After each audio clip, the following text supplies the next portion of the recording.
सो ये जो सब्जेक्ट है, the name of the subject तीन पार्ट में डिवाइड कर रहे हैं, ड्राफ्टिंग, अपीयरेंसेस एंड प्लीडिंग। तो हम सबसे पहले देखते हैं तीनों वर्ड का एक बेसिक मीनिंग क्या है। What exactly do we mean by the term drafting? Drafting क्या होता है? नॉर्मल सिनेरियो में बहुत सारे लोग ऐसे बोलते हैं, कुछ भी चीज को हम जो लिखते हैं तो we generally use the word we are drafting something, हम कुछ ड्राफ्ट कर रहे हैं। तो वर्ड ड्राफ्टिंग को इतना इंपॉर्टेंस को क्यों हम अलग से ड्राफ्ट बोलते हैं कि उसको राइटिंग नहीं बोलते? तो ड्राफ्टिंग इज सिंपली सिंथेसिस, मतलब मिक्सचर होता है किस चीज का? Law and fact in a language form. मतलब क्या कोई कोई पर्टिकुलर चीज पे क्या क्या लॉज बने हुए हैं, वहां पे क्या क्या फैक्ट है, उन दोनों को हम कंबाइन करते हैं एंड एक लैंग्वेज फॉर्म में लिखते हैं, जिसको हम ड्राफ्टिंग बोलते हैं। Right? So drafting is presentation of law and facts in a language form. Clear? Now क्यों ऐसा किया जाता है, क्यों रिक्वायर्ड है हमें कोई भी चीज ड्राफ्ट करना? आज जैसे कि दो लोगों के बीच में कोई एग्रीमेंट होता है तो एक लीगल लैंग्वेज में ही ड्राफ्टेड क्यों होना चाहिए? तो many a times we see that कभी वर्ड्स और सेंटेंसेस का डिफरेंट मीनिंग निकल जाता है। मतलब पार्टी का बोलने का इंटेंशन कुछ और होता है, बट शायद लिखते टाइम हम वर्डिंग्स कुछ ऐसा लिख दे कि उसका कुछ और मीनिंग भी निकल सकता है जिसके बारे में हमने सोचा ही नहीं था। एंड डिस्प्यूट्स बहुत ज्यादा होंगे अगर हर कोई पर्सन अपने लेमन लैंग्वेज में लिखता जाएगा। तो कोई बोलेगा मैंने तो इस इंटेंशन से लिखा था, कोई बोलेगा मैंने इस इंटेंशन से लिखा था, तो ये डिस्प्यूट बहुत हो जाता है। तो इस डिस्प्यूट को सेट असाइड करने के लिए एक प्रॉपर फॉर्मेट दिया जाता है कि भाई ये फॉर्मेट है, इस फॉर्मेट में आप प्रेजेंट कर दो whatever are your facts, you present it in this particular format. तो लॉ के हिसाब से हमने एक फॉर्मेट बनाया जिसमें आप अपने सारे फैक्ट्स को इंट्रोड्यूस करो। तो लॉ एंड फैक्ट को एक प्रॉपर लैंग्वेज फॉर्म में प्रेजेंट करना, इसी को हम ड्राफ्टिंग बोलते हैं। सो ड्राफ्टिंग का इंपॉर्टेंस क्या है कि वर्ड्स एंड सेंटेंसेस कभी कभी डिफरेंट मीनिंग पे जाते हैं। तो अगर हम उसको एक प्रॉपर लीगल फॉर्म में ले जाएंगे तो there are reduced chances of ambiguity, उसमें कंफ्यूजन होने के चांसेस बहुत कम हैं। तो इसके लिए हम कोई भी चीज ड्राफ्ट करते हैं। तो ड्राफ्टिंग में ऐसा एग्जाम्पल मतलब क्या होगा, जैसे हम बोलते कोई पर्सन घर बेच रहा है तो घर के टाइम को हम बोलते प्रॉपर एग्रीमेंट बनाना चाहिए, रजिस्टर कराना चाहिए। हम इतना मतलब ऑलमोस्ट 35-36 पॉइंट्स का कोई एग्रीमेंट बनाते हैं। Why do you think we draft such an agreement? तुम लोग रीजन बताओ, ये एग्रीमेंट हम क्यों बनाते हैं? What is the reason? Proof रहे ताकि हमारे पास वॉइस बहुत स्लो आ रहा है।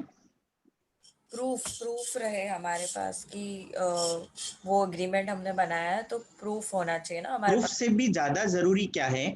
आज जैसे देखो, मैं किसी पर्सन से घर परचेज करता हूँ, I end up paying 1 crore 2 crore rupees to him, and आगे जाके पता लगा कि अरे उस प्रॉपर्टी में कुछ डिस्प्यूट है या उस पर्सन का टाइटल क्लियर नहीं है, मैटर कोर्ट में चला गया। अब कोर्ट का डिसीजन आने में 7-8 साल लग जाएगा, बट तब तक के लिए मेरा पैसा ब्लॉक हो गया, मैं उस पैसे को कहीं और भी यूज नहीं कर पा रहा, ना तो मुझे प्रॉपर्टी मिला, ऊपर से मेरे फंड्स भी ब्लॉक हो गए। क्यों हुआ ऐसा? क्योंकि मैंने वाइल मेकिंग एन एग्रीमेंट मैंने कुछ प्रॉपर क्लॉजेस वहां पे ड्राफ्ट नहीं किए। नहीं तो अगर अच्छा ड्राफ्ट्समैन होगा तो वो मतलब इस तरीके से पॉइंट वहां पे ड्राफ्ट करता कि कोई भी चीज का अगर जैसे एम्बिग्यूटी आया, सेलर के टाइटल में कुछ भी ऐसा डिफेक्ट आया, तो एटलीस्ट हमें हमारे पैसे वापस मिल जाए, हमें प्रॉपर्टी नहीं चाहिए, हम जाके दूसरा प्रॉपर्टी ले लेंगे, बट एटलीस्ट हम लिटिगेशन में इन्वॉल्व नहीं हो। तो इसके लिए प्रॉपर पेपर वर्क रिक्वायर्ड जरूरी होता है। दैट इज द रीजन हम नॉर्मली जब भी घर का बाइंग सेलिंग करते हैं, हम एक अच्छे लॉयर के पास जाके एग्रीमेंट बनवाते हैं। ऑब्जेक्टिव क्या है गुड ड्राफ्ट्समैन के पास में जाने का? ताकि जो मतलब लाइक आगे लिटिगेशन का प्रोसेस और हो जाता है, हम उसको अवॉइड करना चाहते हैं। That's why more paper work is required. So drafting के एग्जांपल्स क्या है, ड्राफ्टिंग क्या क्या चीज में आता है? जैसे सेल परचेज का कोई एग्रीमेंट है, कोई सर्विस कॉन्ट्रैक्ट्स और के एग्रीमेंट है, देन हायर परचेज का एग्रीमेंट है, लीज है, मॉर्गेज है, सर्विस कॉन्ट्रैक्ट्स है जैसे एम्प्लॉयमेंट के सर्विस और है, मटेरियल सप्लाई और के एग्रीमेंट है, बिल्डिंग और के एग्रीमेंट है। कोई भी टाइप का एग्रीमेंट जो है वो ड्राफ्टिंग की कैटेगरी में आता है। क्लियर? एनीथिंग जिसको हम एक प्रॉपर लैंग्वेज फॉर्म में लिखते हैं वो एक ड्राफ्टिंग के फॉर्म में आता है। These are basically generally examples जो ड्राफ्टिंग में आता है। हमारे कोर्स में डेफिनेटली ये ड्राफ्टिंग वाला पार्ट है। स्टार्टिंग से लेके एंड तक टोटल मिला के 39 से 42 के बीच में वेरियस टाइप के एग्रीमेंट्स है जो हमारी बुक में गिवन है। हमें उन सब की ड्राफ्टिंग के बारे में सीखना है, कैसे ड्राफ्ट करते हैं, कौन से एग्रीमेंट में क्या चीजें ध्यान रखते हैं, ये सब चीज हम करेंगे। नाउ सेकंड पार्ट आता है प्लीडिंग पे। What exactly is pleading process? तो प्लीडिंग होता है जब भी हम कोर्ट में या कोई ट्रिब्यूनल और के सामने जब हमारा केस स्टार्ट होता है, तो केस स्टार्ट होने से पहले का जो प्रोसीजर होता है उसको हम प्लीडिंग प्रोसेस बोलते हैं। मतलब एक पर्सन अपना प्लेंट फाइल करता है, कोर्ट में जाके केस फाइल करता है। सिविल होता है तो हम प्लेंट बोलते हैं, क्रिमिनल होता है तो हम कंप्लेंट बोलते हैं। अब सामने वाला पर्सन अपना रिटर्न स्टेटमेंट फाइल करेगा, वो अपना रिप्लाई फाइल करेगा कोर्ट को क्या हुआ। केस स्टार्ट होने से पहले ये सब काम होता है। नाउ सूट फाइल करने का या समन्स और को रिप्लाई करने का जो तरीका होता है उसको हम प्लीडिंग बोलते हैं। क्यों इंपॉर्टेंस है, प्लीडिंग क्यों जरूरी होता है? बिकॉज हम ऐसा बोलते हैं pleading is a very foundation of a case. एक बार केस स्टार्ट हो गया ना, उसके बाद में nothing new can be introduced. यानी जो आपने प्लेंट में लिखा था, रिटर्न स्टेटमेंट में लिखा था, उसी चीज पे आप कोर्ट में जाके डिस्प्यूट कर सकते हो। कोई नया मैटर आप बाद में नहीं ले जा सकते। सो दैट्स व्हाई प्लीडिंग बहुत इंपॉर्टेंट रोल प्ले करता है कि आपने स्टार्टिंग में कोर्ट के सामने क्या क्या फैक्ट्स प्रेजेंट किए, उसी बेसिस पे आगे लिटिगेशन चलेगा। No new facts can be introduced. I hope ये सब बेसिक थोड़ा सा पता है। मैंने तुमको इसीलिए code of civil procedure read करने के लिए बोला था। प्लीडिंग का प्रोसेस केस स्टार्ट होने से पहले के प्रोसेस को बोलते हैं। So how will we file plaint, written statements कैसे ड्राफ्ट करते हैं, क्रिमिनल मैटर होगा तो हम एफआईआर कैसे लिखेंगे, कैसे एप्लीकेशंस करते हैं, तो ये सब चीज प्लीडिंग की कैटेगरी में आता है। अगेन प्लीडिंग रिलेटेड ड्राफ्टिंग भी हमारे कोर्स में है, एज वेल एज इसका थ्योरी भी अपने कोर्स में है। नाउ थर्ड पार्ट आता है अपीयरेंसेस। अपीयरेंस मतलब क्या? जैसे कोर्ट के सामने अपीयर करते हैं, ट्रिब्यूनल के सामने अपीयर करते हैं, कोर्ट में जैसे लॉयर जाता है, केस फाइट करता है अपने क्लाइंट के बिहाफ पे, तो वैसे ही मतलब एज ए सीएस हमें वेरियस ट्रिब्यूनल्स अथॉरिटीज के पास में, NCLT, securities appellate tribunal, competition commission of India, try, एडा, आरओसी, रीजनल डायरेक्टर, एमसीए, बहुत सारी अथॉरिटीज है जिसके सामने हमें अपीयर करना है अपने क्लाइंट के बिहाफ पे, राइट? तो ये कोई इजी काम नहीं है। We require a lot of skill, knowledge to present appear before a tribunal और कोर्ट, क्योंकि हम रिप्रेजेंट कर रहे हैं क्लाइंट को। सारा पॉइंट्स, जो भी आर्ग्यूमेंट्स होंगे कोर्ट में, वो हम पे डिपेंडेंट है, तो it requires a lot of skill and effort. तो कैसे अपीयरेंस होता है, ये अपना थर्ड पार्ट है। So entire subject is divided in 3 parts: drafting, pleading and appearances, जिसमें से ज्यादा रोल ड्राफ्टिंग का है, देन प्लीडिंग है। अपीयरेंस तो छोटा सा एक चैप्टर के अंदर ही पूरा कवर अप हो जाता है। समझ में आया सबको? बेसिक ये 3 वर्ड्स क्या है, किस पे हम फोकस करें, एक एक चीज को हम डिटेल में पढ़ने वाले हैं, ये हमारा पूरा सब्जेक्ट है। क्लियर यहां तक सबको? Yes sir. Yes, sir. Yes, sir.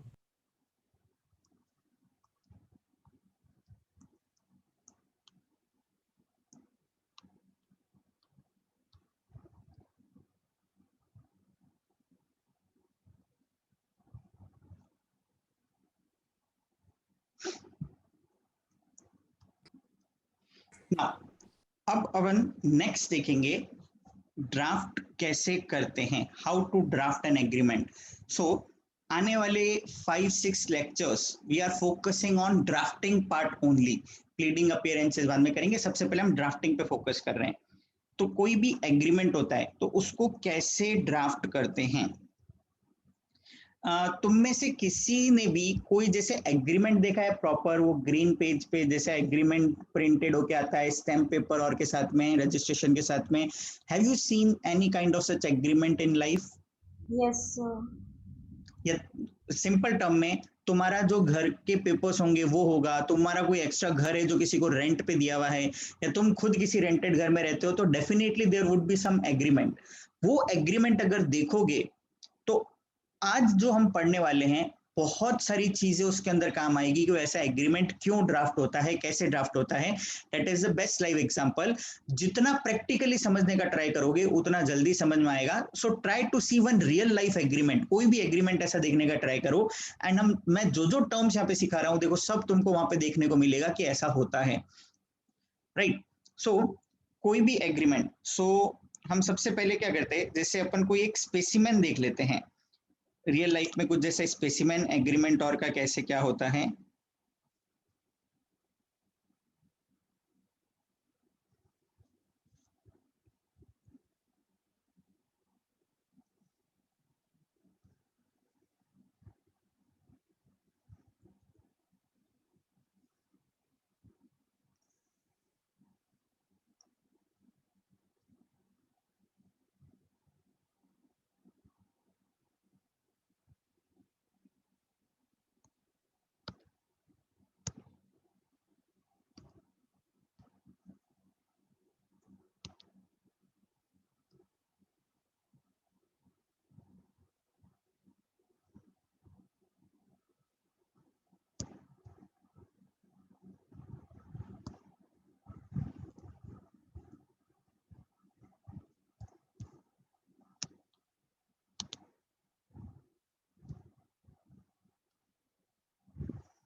सी नाउ बैकग्राउंड में देखना, कुछ ऐसा दिख रहा है, this deed of sale, and ये कैपिटल लेटर्स में भी लिखा हुआ है, right. Then made and executed at on this day of month years by, फिर देखो एजेड अबाउट सन ऑफ ऐसा कुछ गिवन है, in favour of this this this. Then आगे टर्म गिवन है सेलर परचेजर, कुछ ऐसे टर्म्स दिख रहे हैं, विटनेसेस ये वर्ड दिख रहा है, वेयर एज वर्ड दिख रहा है कैपिटल लेटर में, ऐसे कुछ वर्ड्स यूज हो रहे हैं, राइट। फिर मतलब ये जो ऐसे टिपिकल से जो वर्ड हो रहे हैं, वेयर एज, विटनेसेस, ऐसा ये सब वर्डिंग क्यों यूज हो रहा है, मतलब क्या है इसके पीछे रीजन। तो ये सारा पार्ट, ये एक एग्रीमेंट ऐसे ड्राफ्ट होता है, तो क्यों हम ऐसे टाइप के स्पेसिफिक वर्ड यूज करते हैं, इनको क्या बोलते हैं, ये सब अपन अपने फर्स्ट पार्ट के अंदर देख रहे हैं, राइट। सो अब देखो, कोई भी एग्रीमेंट ड्राफ्ट करना है तो हम सबसे पहले देख रहे हैं कि उसका फर्स्ट पैराग्राफ कैसे ड्राफ्ट होता है। The very first paragraph in कोई भी डीड होगा, एग्रीमेंट होगा, इसको हम इंट्रोडक्टरी पैराग्राफ या डिस्क्रिप्टिव क्लॉज भी बोलते हैं। There are various clauses in an agreement. So the very first is describing the parties. So that's why इसको हम descriptive clause भी बोलते हैं। क्लियर, ये very first clause होता है। हम कोई भी एग्रीमेंट देखेंगे, we see this type of wording, this deed of sale, ये ऐसा कैपिटल लेटर्स में लिखा हुआ होता है, कैपिटल लेटर्स में। क्यों क्यों कैपिटल लेटर्स में लिखा हुआ है? तुम्हारे पास में हो सकता है इतने सारे पेपर्स पड़े हो, जैसे तुम कोई पेपर हाथ में लेते हो, तुमको ये ढूंढना पड़े अंदर जाके कि अरे ये सेल का है या मॉर्गेज का है या क्या है, तो कितना टाइम वेस्ट होगा। So the very first thing, capital and bold letters, वो रिप्रेजेंट करता है कि वो क्या टाइप का डीड है, क्या टाइप का एग्रीमेंट है, हमें वहीं से पता लग जाता है। सो दैट्स वाई ये जो फर्स्ट पार्ट है ये हमेशा कैपिटल लेटर्स में होगा। एनीथिंग जैसे this deed of partnership, this deed of mortgage, this deed of lease, then this agreement of service, मतलब जो भी होगा हम ऐसे कैपिटल लेटर्स में लिखेंगे, जिसको देखते ही हमें पता लग जाए कि वो क्या टाइप का, क्या नेचर ऑफ एग्रीमेंट है, राइट। इस चीज पे फोकस करते हैं। So this deed of sale ऐसा कैपिटल लेटर्स में रहेगा, राइट। फिर देखो मेड ऑन, अब यहां पे हमने लिखा है date. Clear, now why we are writing this date, और डेट को भी लिखने का एक स्पेसिफिक तरीका ऐसा ही क्यों है। I could have written like 2020 में ऐसे भी लिख सकता था, बट यहाँ पे बहुत सारी जगह प्रॉब्लम होती है। जैसे मैंने 7/8/2020 लिखा, तो ये 7 अगस्त है या 8 जुलाई है, DDMM फॉर्मेट है या MMDD फॉर्मेट है, ऐसा हमेशा डिस्प्यूट होता है। So that's why in proper drafting month को हमेशा वर्ड्स में लिखा जाता है। सो हमने क्या लिखा, 20th डे यानी 20 तारीख को हुआ है, ऑफ मार्च ये मंथ हो गया वर्ड्स में, एंड 2020 ऐसा हमने डेट डिस्क्राइब किया। एट मुंबई प्लेस लिखा। सो बेसिकली यहाँ पे वेरी फर्स्ट लाइन में हमने यहाँ पे डेट लिखा है एज वेल एज प्लेस लिखा है। एनी वन ऑफ यू क्या बता सकता है कि हम ये डेट और प्लेस क्यों लिख रहे हैं, why we are writing this date and place? so पता that चले there will be no ambiguity. मतलब आगे चीज़ आगे का? डिस्प्यूट ना हो। हाँ क्या चीज का? confusion अबाउट द लोकेशन, मतलब प्रॉपर्टी तो बहुत सारी जगह पे हो सकती है, तो हम किस लोकेशन का प्रॉपर्टी के को लेके तो अग्रीमेंट अभी कर ऐसे रहे हैं? थोड़ी है, मेरी एक ही लोकेशन पे 2 प्रॉपर्टी हुई तो एक ही लोकेशन पे 10 प्रॉपर्टी हुई तो ये लिखने से क्या सॉल्व हो गया? Sir, the value is ईट का discussed 2 days. क्या क्या? सर सूट कहाँ पे फाइल करना है वो हमको पता चलता है। Exactly the main reason cause of action कहाँ पे अराइज हो रहा है, यानी पार्टीज के बीच में ये एग्रीमेंट किधर हुआ है। सो नॉर्मली हम कोड ऑफ सिविल प्रोसीजर में देखते हैं कि हमें केस किधर फाइल करना है। अगर एक पार्टी को दूसरी पार्टी पे केस फाइल करना है तो कहाँ पे फाइल करते हैं? जहाँ पे ऑपोजिट पार्टी रिसाइड करता है या जहाँ पे कॉज ऑफ एक्शन अराइज हुआ है कि भाई eight which place this agreement is entered. तो इसके लिए एक जुरिस्डिक्शन डिसाइड करता है कि कौन सी कोर्ट का जुरिस्डिक्शन आएगा एंड कौन सी डेट से ये इफेक्टिव होगा। मतलब हमने इसका कब रजिस्ट्रेशन कराया, ये एग्रीमेंट कब हुआ, इफेक्टिव डेट क्या होगा। टू एनफोर्स दैट हमें डेट मेंशन करना जरूरी है एंड कोर्ट का जुरिस्डिक्शन डिसाइड करने के लिए हमें प्लेस मेंशन करना जरूरी है। तो चाहे कोई भी टाइप का एग्रीमेंट हो, सेल, मॉर्गेज, लीज, पार्टनरशिप, कोई भी टाइप का होगा, सबके अंदर डेट एंड प्लेस आना जरूरी है, right. So the very first line, this deed of sale made on 20th day of March at Mumbai between Mr A. अब मैंने यहाँ पे पार्टी का नाम लिखा है मिस्टर ए, तो आगे हमने और डिस्क्राइब किया एजेड कि उसका एज कितना है, सन ऑफ, यानी उसके फादर का नाम क्या है, कहाँ पे रहता है, residing at. Why we are using this particular part, हम ये इतनी चीजें मिस्टर ए के बारे में क्यों बता रहे हैं, what is the reason behind this? Mr A बहुत सारे लोग हो सकते हैं इसलिए। यस, बहुत सारे लोग हो सकते हैं जिनका नाम मिस्टर ए हो, जिनका सरनेम भी सेम हो, राइट, जिनकी एज भी सेम हो, पॉसिबल है, फादर का नाम भी सेम हो, पॉसिबल है, बट एक ही घर में एक ही फादर के 2 बेटों का नाम लीगली सेम नहीं हो सकता है। So that is the reason we are going for full description of the party. हम किसकी बात कर रहे हैं? सो हम बात कर रहे हैं मिस्टर ए की, जिसकी एज अप्रोक्सीमेटली ये है, उसके फादर का नाम ये है, देन उसके बाद इस प्लेस पे वो रहते हैं, तो एक ही एड्रेस पे एक ही फादर के 2 बेटों का नाम लीगली सेम नहीं होगा। So we always describe the party fully, we have to be certain कि ऑफ द एंटायर इतने सारे मिस्टर ए में से हम कौन से मिस्टर ए की बात कर रहे हैं। सो हमने बहुत स्पेसिफिकली होके बताया कौन सा मिस्टर ए है। समझ में आया क्या पॉइंट क्या है? अब जैसे समझो मैंने एग्रीमेंट बनाया और उस एग्रीमेंट में 2 पर्सन सेम नाम से है, राइट। मैंने समझो एग्रीमेंट किया with a person name Ashok, buyer का नाम भी अशोक है, सेलर का नाम भी अशोक है, 2-3 मतलब 2 लोगों का नाम सेम है। तो अगर मैं एग्रीमेंट में कहीं पे भी आगे जाके मैं अशोक वर्ड लिखूंगा तो मुझे पता ही नहीं लगेगा कि मैं किसकी बात कर रहा हूँ, कौन से पर्सन की बात कर रहा हूँ, which mister A you are talking about. So therefore हम यहाँ पे इसको एक शॉर्ट में रेफरेंस दे देते हैं, hereinafter referred to as seller, यानी अभी के बाद पूरे एग्रीमेंट में जहां जहां पे भी वर्ड सेलर आएगा, सेलर मतलब कौन, हम मिस्टर ए की बात कर रहे हैं। कौन से वाले मिस्टर ए की बात कर रहे हैं? जिसकी age, son of, residing at, देखो ऊपर हमने डिस्क्राइब किया हुआ है। सो दैट्स व्हाई हमने एक शॉर्ट रेफरेंस दे दिया कि थ्रू आउट द एग्रीमेंट हम इसको सेलर वर्ड से रिप्रेजेंट करेंगे। जहां जहां पे भी सेलर वर्ड आ रहा है मतलब हम इस मिस्टर ए की बात कर रहे हैं। समझ में आया सबको पॉइंट क्या है? सो जब भी पार्टी का नाम आएगा we have to fully describe the party, उसका एज, फादर का नाम, कहां पे रहता है, एंड उसका एक शॉर्ट रेफरेंस दे दिया कि आगे एग्रीमेंट में हम उसको किस नाम से बुलाएंगे। समझ में आया सबको यहां तक part? Yes sir. Yes sir. Yes, sir. Yes sir.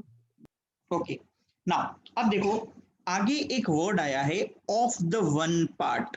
ये बहुत इंपॉर्टेंट रोल प्ले करता है, ऑफ द वन पार्ट। ये हम क्यों लिखते हैं? जैसे एग्रीमेंट हो रहा है 2 लोगों के बीच में, एक है मिस्टर ए और एक है मिस्टर बी। तो हम बोल रहे हैं मिस्टर ए एक साइड पे और मिस्टर बी दूसरी साइड पे, ऑफ द वन पार्ट, मतलब ये 2 लोग हैं। इसका रोल कहां पे आता है? जैसे अभी सपोजिंग 2 लोग थे, 2 भाई थे जिन्होंने मिलके अपना घर बेचा किसी पर्सन को। So there were 2 brothers. तो एक्स और वाई 2 ब्रदर्स है, तो हम कैसे रिप्रेजेंट करेंगे? x and y of the one part and z of the other part। मतलब ये लोग एक साइड है, ये लोग एक साइड है। जब भी एग्रीमेंट होता है तो वहां पे दो साइड्स इन्वॉल्व होते हैं, एक तरफ कौन कौन लोग हैं, दूसरी तरफ कौन कौन लोग हैं। तो वो रिप्रेजेंट करने के लिए हम ऐसा यूज करते हैं of the one part of the other part. So of the one part मतलब एक साइड पे ये पार्टी है, ऑफ द अदर पार्ट मतलब दूसरी साइड पे ये पार्टी है। समझ में आया? ये लिखना बहुत जरूरी है, इन सब चीजों के मार्क्स होते हैं, ये सब टेक्निकल चीजें हैं, तो इसके लिए ध्यान देते जाना। राइट, सो मिस्टर ए को फुल्ली डिस्क्राइब किया, उसका शॉर्ट रेफरेंस दे दिया of the one part, and mister B, again देखो मिस्टर बी तो हम उसको फुल्ली डिस्क्राइब करेंगे, aged son of residing at hereinafter referred to as the buyer of the other part. Of the other part, ये एक side है, ये दूसरी साइड है, यहां तक का रेफरेंस हुआ। अब यहां पे क्या सीक्वेंस मैटर करता है?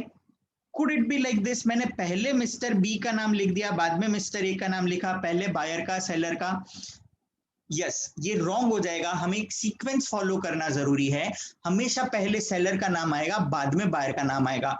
The person who transverse the ownership, जो कुछ दे रहा है उसका नाम पहले आएगा। हम कैसे डिफाइन करें कि ये कौन होगा? जैसे एम्प्लॉयर एम्प्लॉई, तो पहले किसका नाम आएगा? एम्प्लॉयर का, ठीक है। ट्रांसफरर ट्रांसफरी, तो पहले किसका नाम आएगा? ट्रांसफरर। असाइनर असाइनी, असाइनमेंट का डीड है, पहले किसका नाम आएगा? असाइनर का नाम आएगा। सो हमेशा बेसिकली शॉर्ट के लिए बोलूं, वो अर वाले जो लोग होते हैं, जो ट्रांसफर करते हैं, जो कोई चीज देते हैं, उनका नाम हमेशा पहले आता है। तो सेलर पहले आया, बायर बाद में आएगा। हाउएवर कुछ कुछ ऐसे एग्रीमेंट्स होते हैं जहां पे ये रिवर्स हो जाता है, जैसे कि हम आगे जाके देखेंगे। अगर मैं बोलूं सरेंडर ऑफ लीज आया, सरेंडर ऑफ लीज मतलब एक लेसी अपना लीज एग्रीमेंट सरेंडर कर रहा है, वापस कर रहा है। तो सरेंडर कौन करेगा? लेसर करेगा या लेसी करेगा? जल्दी बताओ, सरेंडर कौन करेगा? लेसी। लेसी। सो पहले किसका नाम आएगा? वहां पे पहले लेसी का नाम आ जाएगा, बाद में लेसर का आएगा। राइट, सो अब देखो आगे जब भी हम एग्रीमेंट ड्राफ्ट करेंगे, मुझे प्रैक्टिकली बताओ, तुम्हारे लिए 42 टाइप्स के एग्रीमेंट याद कर पाना इजी है क्या?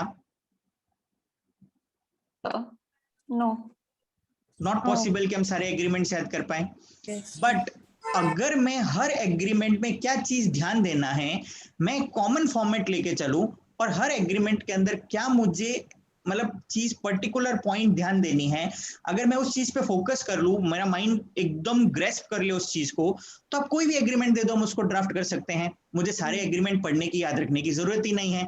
I can draft any of the agreement if I know the basics of drafting, क्यों ऐसा होता है। सो देयरफॉर सिंपल सा ट्रिक, जो पर्सन डॉक्यूमेंट एग्जीक्यूट करेगा, जो ट्रांसफर करता है, जो मेन वो पार्ट है, जो वो कर रहा है कुछ, उसका नाम हमेशा पहले आएगा। So surrender of lease, lessee is giving back, वो कर रहा है काम, सो दैट्स व्हाई लेसी का नाम पहले आएगा, लेसर का बाद में आएगा। और बाकी मोस्टली जितने भी टाइप के एग्रीमेंट है, तो वहां पे एम्प्लॉयर पहले, एम्प्लॉई बाद में, सेलर पहले, बायर बाद में, मॉर्गेजर पहले, मॉर्गेजी बाद में, असाइनर पहले, असाइनी बाद में, ट्रांसफरर पहले, ट्रांसफरी बाद में। तो ये सिंपल से एक तरीका हो गया, ये सीक्वेंस हमको ध्यान रखना है। क्लियर? नाउ अब देखो, लास्ट में हमने एक पॉइंट लिखा है, wherever the term buyer and seller have been used includes legal heirs, representatives, assignees, receiver, etc. हमने एक ऐसा टर्म यूज किया है। नाउ इसका इंपॉर्टेंस क्या है? आज जैसे देखो, मिस्टर ए ने मिस्टर बी को ऑफर किया कि मैं मेरा घर बेच रहा हूं, तू खरीदेगा क्या? मिस्टर बी ने एक्सेप्ट कर लिया उस ऑफर को। नाउ इनके बीच में एग्रीमेंट बन रहा है, but before the agreement could be executed, समझो किसी पर्सन की डेथ हो गई, तो इन सच a scenario हम आगे कैसे प्रोसीड करें?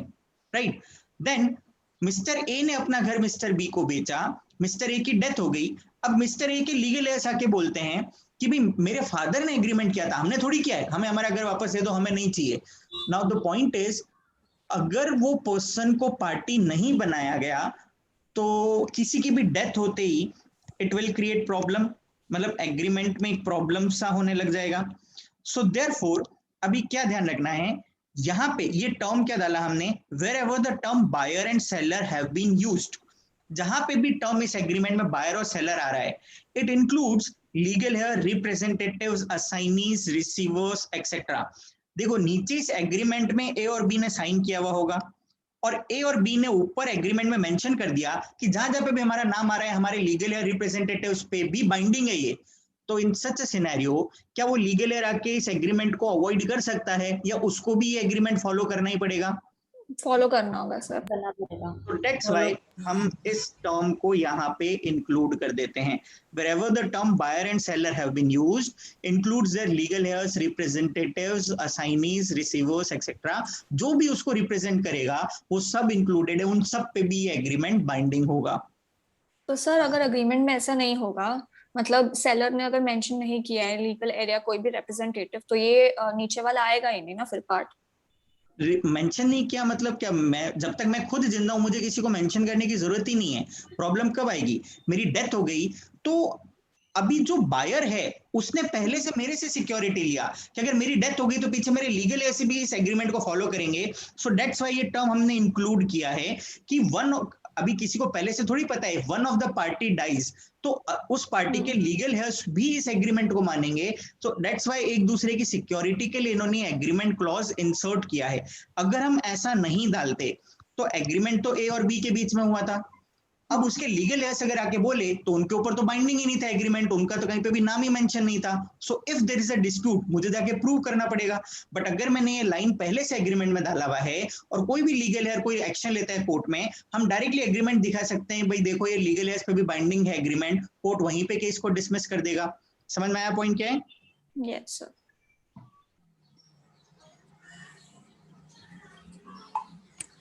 सबको फर्स्ट पैरा समझ में आया क्या, कैसे ड्राफ्ट हो रहा है? Yes sir. Yes sir. Yes sir. Yes, sir. थोड़ा सा सिंपल पार्ट के लिए मैं तुमको बताता हूँ। अभी कोई भी टाइप का एग्रीमेंट आ जाए, जैसे कि समझो मॉर्गेज का एग्रीमेंट है, मॉर्गेज का एग्रीमेंट अंदर क्या लिखना है हम बाद में सोचेंगे, बट क्या फर्स्ट पैराग्राफ हम ड्राफ्ट कर सकते हैं क्या? So all the types of drafting of agreement, first paragraph हमारा यहीं पे क्लियर हो जाएगा। हम कैसे ड्राफ्ट करेंगे? अब जैसे मॉर्गेज का आया तो how will we draft that particular first paragraph? This deed of mortgage made on 20th day of March 2020 at Mumbai between Mr. A, aged son of residing at hereinafter referred to as the mortgager of the one part, and Mr. B, aged son of residing at hereinafter referred to as the mortgagee of the other part. Wherever the term mortgager and mortgagee have been used, includes their legal heirs, representatives, assignees, etc. Finish. Lease का drafting आया, lease का agreement draft करना आया। This deed of lease made on 20th day of March 2020 at Mumbai between Mr. A, aged son of residing at hereinafter referred to as the lesser of the one part, and Mr. B, aged son of residing at hereinafter referred to as the lessee of the other part. Wherever the term lesser and lessee have been used, includes their legal heir, representatives, assignees, etc. समझ में आ रहा है? कोई भी type का agreement उनको पूछने दो, हम क्या करेंगे? फर्स्ट पैराग्राफ इसी तरीके से ड्राफ्ट करेंगे। अभी खत्म नहीं हुआ है, फर्स्ट पैराग्राफ में बहुत सारी चीज है। इनफैक्ट नेक्स्ट आधा घंटा अपन फर्स्ट पैराग्राफ ही पढ़ने वाले हैं। अभी हम समझेंगे और क्या इसमें क्या क्या परम्यूटेशन कॉम्बिनेशंस आते हैं, क्या क्या चेंज हो सकता है, ये सब चीज पे हम अभी फोकस करेंगे। बेसिक समझ में आया फर्स्ट पैराग्राफ कैसे ड्राफ्ट होगा? Sir one yes doubt. Sir. हाँ सर एक डाउट है, वो कैन यू रिपीट वो of the one part of the other part वाला पॉइंट और एक बार आप रिपीट कर सकेंगे? अभी नेक्स्ट स्लाइड में मैं और अच्छे से इसको क्लियर कर दूंगा। और बोलो और क्या डाउट है? ओके। और कुछ डाउट है? No sir. No sir. No sir.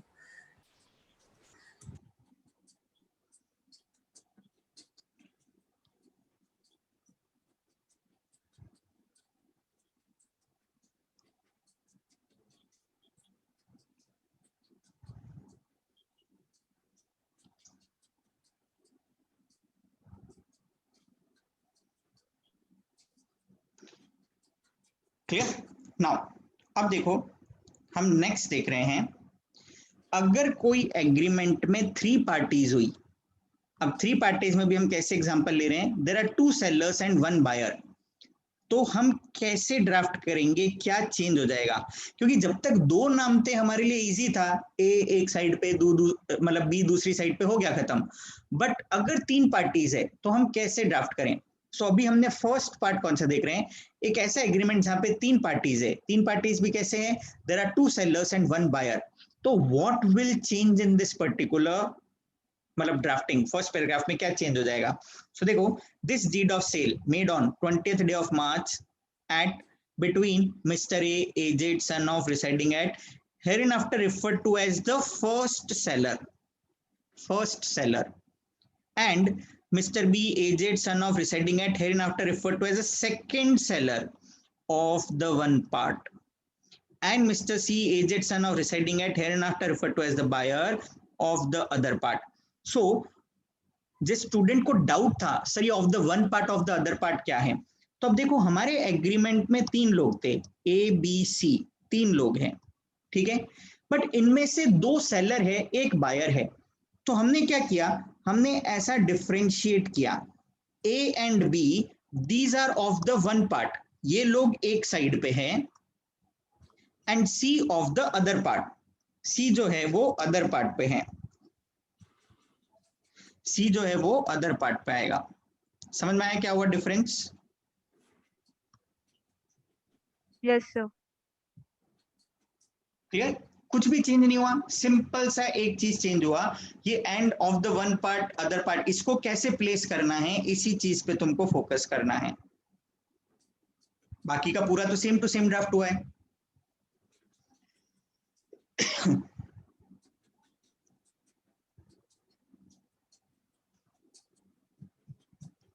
समझा क्या सबको? Yes sir. Yes sir. Okay, बिना देखे तुम लोग बताओगे, मेरे एग्रीमेंट में 3 पार्टीज हैं, 2 बायर है और एक सेलर है, हाउ विल बी ड्राफ्ट, कैसे ड्राफ्ट करेंगे?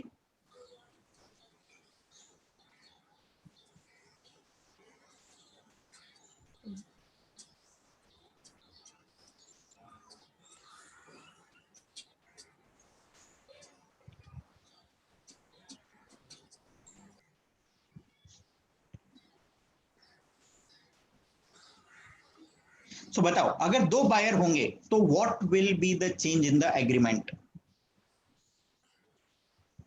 सेलर, फर्स्ट सेलर नहीं, सेलर आएगा, सेलर एंड नहीं, seller of the one part, फिर एंड में आ जाएगा मिस्टर बी, वही first buyer of the other part.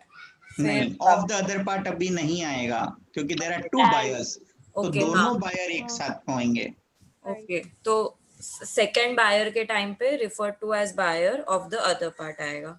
So it will be like seller of the one part एक साइड हो गया, and B first buyer and C second buyer of the other part. समझा सबको? Yes sir. जिसको doubt था of the one part of the other part वाला, उस student को क्लियर हुआ? Yes sir.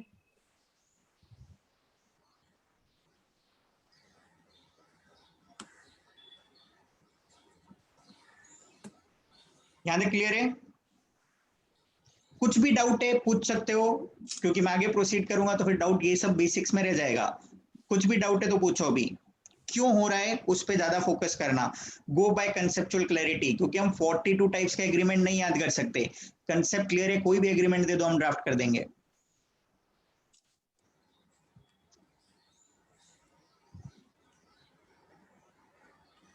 क्लियर यहाँ तक?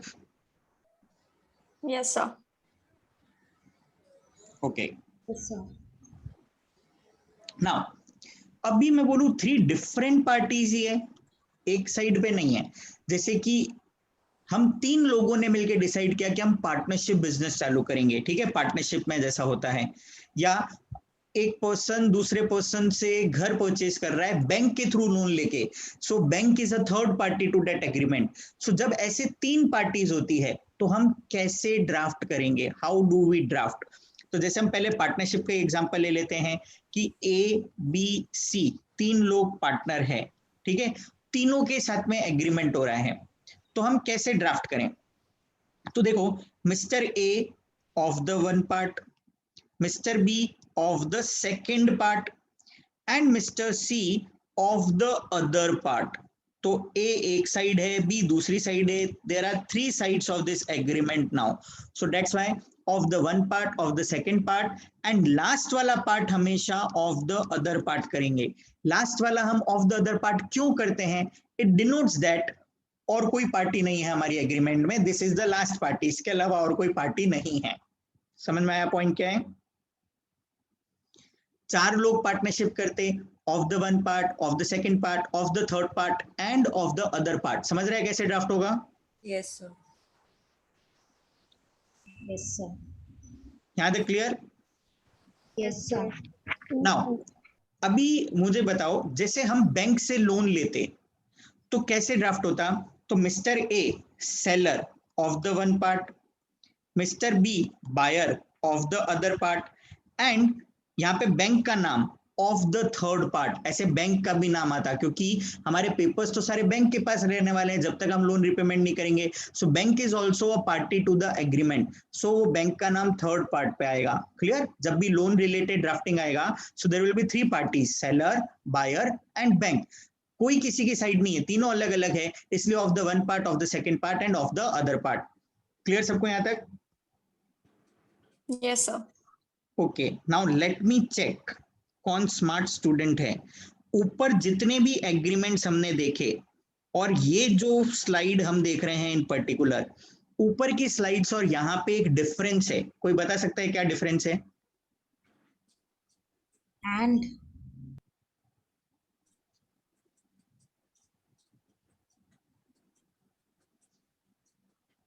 ये ऊपर का स्लाइड था,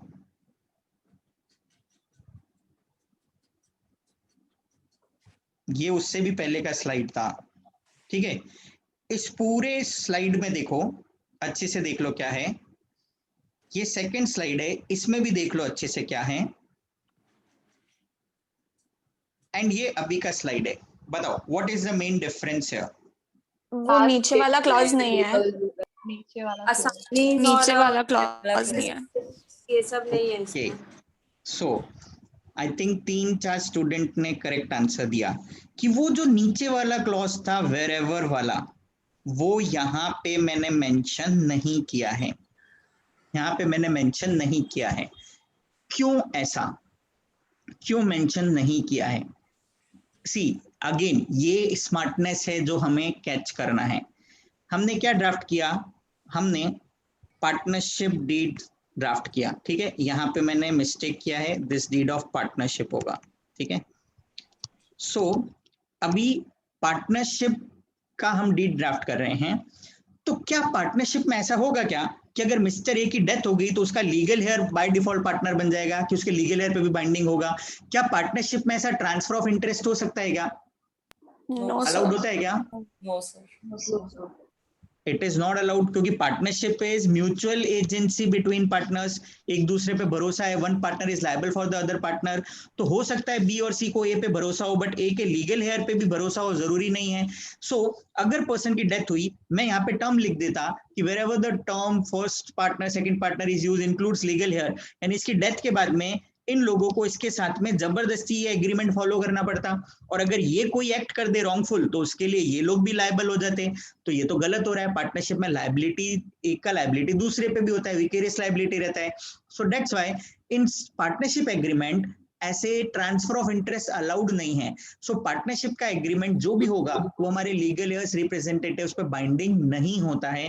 सो दैट इज द रीजन यहाँ से वो क्लॉज मिसिंग है। तो अब हमें ऐसा डिसाइड करना है कि हम कौन से एग्रीमेंट में ड्राफ्ट करेंगे, कौन से एग्रीमेंट में नहीं करेंगे। हमने ऊपर देखा सेल, सेल में हम करते हैं। हमने मॉर्गेज देखा, मॉर्गेज में भी करते हैं। हमने लीज में देखा, लीज में भी करते हैं। हमने पार्टनरशिप देखा, पार्टनरशिप में नहीं करते। सोचो, मैंने तुमको जॉब पे रखा, हमारे बीच में एक एम्प्लॉयमेंट एग्रीमेंट ड्राफ्ट हुआ। So this agreement of employment between employer employee, ठीक है, of the one part of the other part आया। Will I write this word wherever the term employer employee has been used includes legal hair, representatives, assignees, etc? No no sir. Sir. क्यों नहीं use करेंगे? क्यों नहीं use करेंगे? क्योंकि वो employ वो एम्प्लॉयमेंट है, मतलब employer employment can not pass on. We are keeping a particular person as employ because of his skills. But अगर मैं बोल दूं उसके लीगल एज पे बाइंडिंग है तो उसकी डेथ के बाद में लीगल एयर को भी मुझे जॉब पे रखना पड़ेगा, ये तो गलत हो गया। समझ में आ रहा है क्या पॉइंट क्या है? सो फर्स्ट पैराग्राफ के अंदर सिंपली हमारा माइंड चलना चाहिए कहां पे हमें कैसे रिप्रेजेंट करना है, कब मैं वो लास्ट वाला वेर एवर द टर्म वाला इंक्लूड करूंगा, कब नहीं करूंगा, कौन सी पार्टी का नाम पहले आएगा, of the one part of the other part को मुझे कैसा यूज करना है, ये सब चीज ही फर्स्ट पैराग्राफ डिपिक्ट करता है, राइट। ऑन एन एवरेज अगर मैं ऐसा बोलूं कि 5 मार्क्स का ड्राफ्टिंग अगर आता है तो 1 मार्क फर्स्ट पैराग्राफ ही कवर कर जाता है। सो इररिस्पेक्टिव ऑफ हमें ड्राफ्टिंग आता है या नहीं आता, हमारा 1 मार्क एकदम पक्का हो जाता है अगर हम इन सब चीज पे फोकस कर ले। कोई भी टाइप का एग्रीमेंट ड्राफ्टिंग हो, 1 mark will be for the descriptive clause, और ये तरीका होता है डिस्क्रिप्टिव क्लॉज को ड्राफ्ट करने का। यहां तक सबको क्लियर है? कोई भी डाउट? सर बैंक लोन में आना चाहिए ना नीचे लेके। बैंक वाले केस सी जहां पे भी इमूवेबल प्रॉपर्टी वाले केस हुआ, बैंक लोन वाला इमूवेबल प्रॉपर्टी पे था ना, तो ऑब्वियसली लीगल एज पे भी बाइंडिंग हो जाएगा। तो जनरली एक ऐसा ट्रिक रहता है, जनरली ऐसा हार्ड एंड फास्ट रूल नहीं है, बट इमूवेबल प्रॉपर्टीज वाले केसेस में जनरली लीगल हेयर्स पे बाइंडिंग होता है। ऐसा एक जनरल ट्रिक है to remember, most of the agreements of immovable property will have legal heir clause, but जो मतलब कॉन्ट्रैक्ट्स होते हैं, जो दो पार्टीज के बीच में कॉन्ट्रैक्ट है, वहां पे लीगल हेयर्स वाले क्लॉज नहीं होते हैं। सो बैंक लोन में जो हम लिखेंगे तो वो ऑफ द थर्ड पार्ट होगा कि of the other part? Of the other part.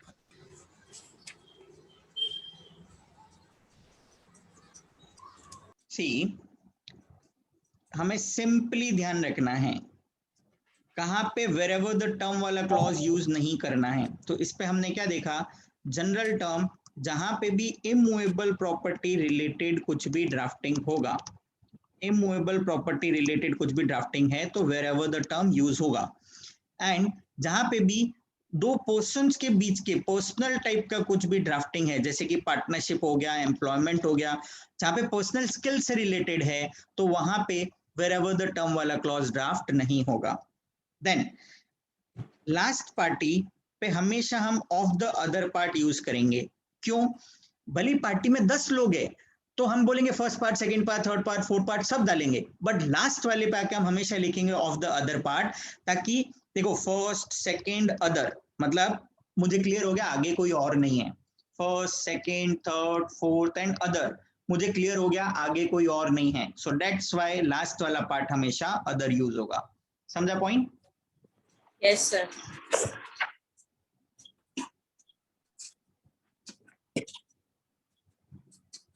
Yes sir. Sir वो बैंक लोन वाले में बैंक नहीं आएगा ना, मतलब wherever the seller and buyer the terms are used includes आएगा, बैंक नहीं आएगा ना वहाँ पे। बैंक भी होगा ना, बैंक पे भी बाइंडिंग रहेगा। वो क्या पता बैंक किसी और के साथ जाके मर्ज हो गया तो मैं क्या करूंगा, मेरे लिए तो प्रॉब्लम हो गया ना, तो वो दूसरी बैंक पे भी बाइंडिंग होगा, इसके लिए हम ऐसा क्लॉज डालेंगे। Okay sir, thank you. और अगेन सी ये फर्स्ट लेक्चर है, everything can not be learned here. हम आगे जाके धीरे धीरे देखेंगे ना क्या क्या कॉम्प्लिकेशंस आते हैं ड्राफ्टिंग के अंदर। आज के बाद हमारा रोल क्या है, खाली उन कॉम्प्लिकेशंस पे फोकस करना, बेसिक हमें आता है, that's it. So wherever the term movable property के लिए भी यूज हो सकता है ना? जनरली मतलब मूवेबल प्रॉपर्टी के अंदर तो जिसके पास में पोजीशन होता है हम उसी को ओनर मान लेते हैं। So once position has been transferred ownership के साथ में, तो लीगल हेयर्स और का कुछ वहां पे पॉइंट आता ही नहीं है, क्योंकि वो इमीडिएट वैसे हो जाता है। और मूवेबल के अंदर जनरली रजिस्ट्रेशन और रिक्वायर्ड नहीं होता, इमूवेबल में रजिस्ट्रेशन जरूरी होता है, रजिस्ट्रेशन एग्रीमेंट का होता है, दैट्स व्हाई हमें ड्राफ्टिंग करना है, क्योंकि हमें वो रिटर्न फॉर्म में ले जाना जरूरी है। मूवेबल के केस में ऐसा मैंडेटरी नहीं होता, बट अगर होता है कोई टाइप के एग्रीमेंट्स तो वहां पे हो सकते हैं। जैसे कि फॉर एग्जांपल बैंक से हम लोन लेके कार परचेज करते हैं, we go for a return agreement, तो वहां पे उस टाइप का ड्राफ्टिंग आता ही है।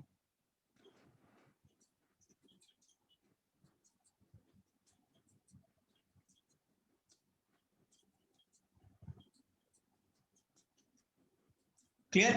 Now, only last complication left in the first paragraph. अभी तक हमने क्या देखा, A, aged son of residing at.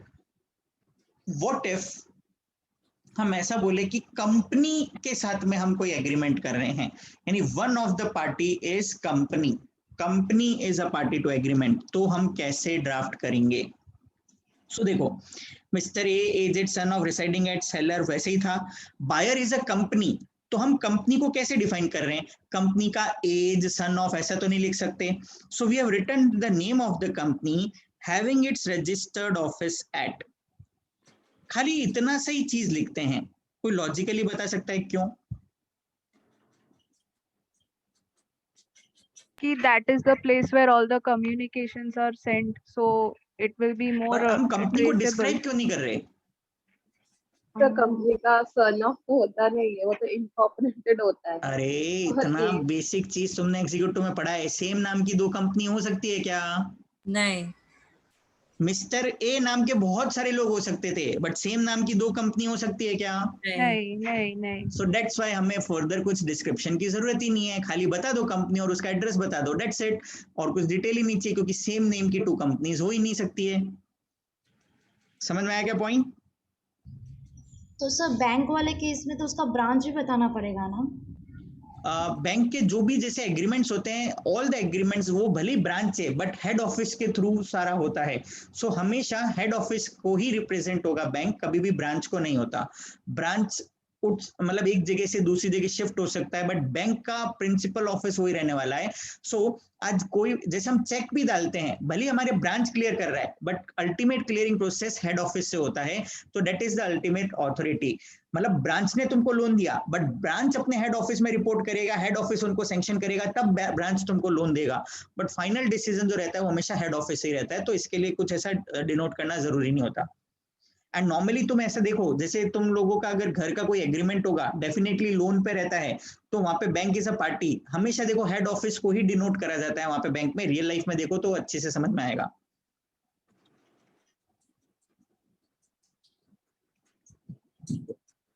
सबको क्लियर है यहाँ तक?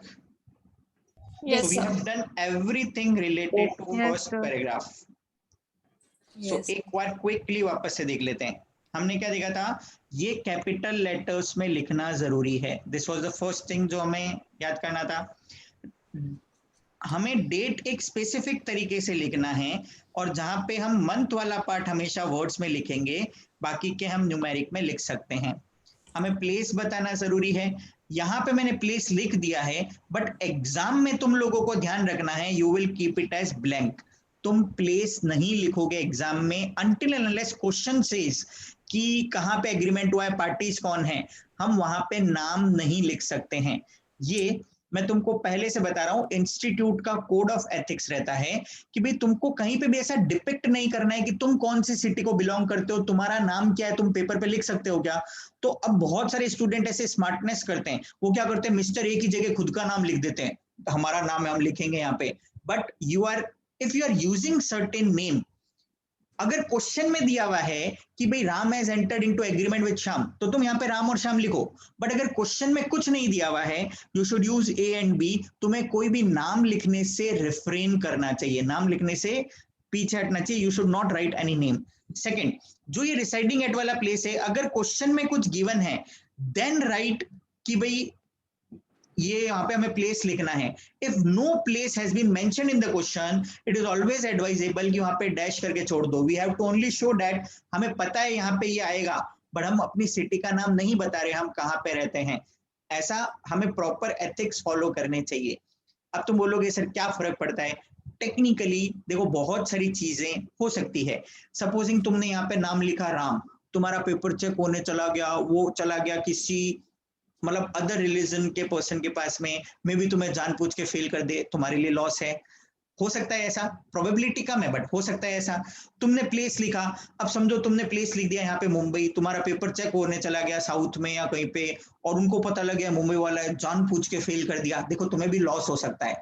सो we will follow the ethics. Institute ने क्यों बनाए हुए ऐसे? there is a valid reason behind that, and we will follow those particular ethics. We will always try to keep it blank unless question में specified है details, तो हम यहाँ पे फिल करेंगे, अदरवाइज हम उसको ब्लैंक छोड़ देंगे। समझ में आया सबको पॉइंट ये? Yes, sir. Yes, sir. Okay, now फिर हमने देखा कि हम पार्टी जब भी लिखेंगे, पार्टी को फुल्ली डिस्क्राइब करेंगे। देन उसको एक शॉर्ट रेफरेंस दे देंगे आगे हम क्या यूज करने वाले हैं उसके लिए, एंड हम of the one part of the other part use करेंगे टू डिपेक्ट कौन एक साइड है कौन दूसरी साइड है। वैसे हम दूसरी पार्टी को डिफाइन करेंगे, फुल्ली डिस्क्राइब करेंगे, उसका शॉर्ट रेफरेंस दे देंगे, and wherever the term वाला यूज करेंगे। ये कुछ कुछ एग्रीमेंट्स में यूज होता है, कुछ कुछ में यूज नहीं होता है। समझा यहां तक सबको? Clear point? Yes sir. Of the one part of the other part को हमें बहुत स्मार्टली यूज करना होता है, so you have to simply decide कैसे यूज होगा वो। देन उसके बाद में wherever the term, जहां पे भी पर्सनल स्किल्स वाले हैं एग्रीमेंट, वहां पे हम wherever the term को इंक्लूड नहीं करेंगे। एंड जो जनरली इमूवेबल प्रॉपर्टी के हैं वहां पे ये सब यूज होता है। क्लियर? जितनी भी पार्टीज होगी, the last party will be described as of the other part, ताकि हमें पता लग जाए there is no further party to this particular agreement. यहां तक सबको क्लियर है? Yes, sir. Yes. Sir son of के जगह पे डॉटर रही तो? हाँ तो ऑब्वियसली डॉटर ऑफ लिख देंगे ना अगर ऐसा होगा तो। डी हाँ यस यस यस। और वाइफ है तो डब्ल्यू ऑफ, वो तो सारे अपने नॉर्मल से यूज करना है जो भी रहता है। नाउ अब देखो सिंपली तुम्हें रिकलेक्ट करके बताना है, A B and C they are entering into partnership. तीन लोग मिलकर पार्टनरशिप एग्रीमेंट एंटर कर रहे हैं। कैसे होगा? A of the one part, A of the one part, B of the second part, and C and of C the of the other part. other part. Now A, B और C के बीच में agreement है, they are admitting D into partnership. A, B और C already partners है, they are entering D into partnership. A, B, C of the first part, D of the A, B, C of the first part and D of the C of other the other part. part. समझा point क्या है? Yes. Now ABCD partner है, but अभी इसमें से B retire हो रहा है फर्म में से, सो ACD of the one part, ACD of the one part and B of the other part. यहाँ पे हम D को कैसे डी नोट कर देते हैं? D hereinafter referred to as the incoming partner, यहाँ पे B hereinafter referred to as the retiring partner। हमारे तो इस तरीके से हमें चेंजेस करना है। फर्स्ट पैराग्राफ हमारा सिंपली ड्राफ्ट हो गया। क्लियर यहाँ तक सबको? Yes, sir. Yes sir.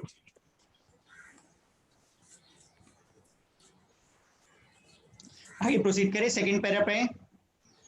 Yes, sir.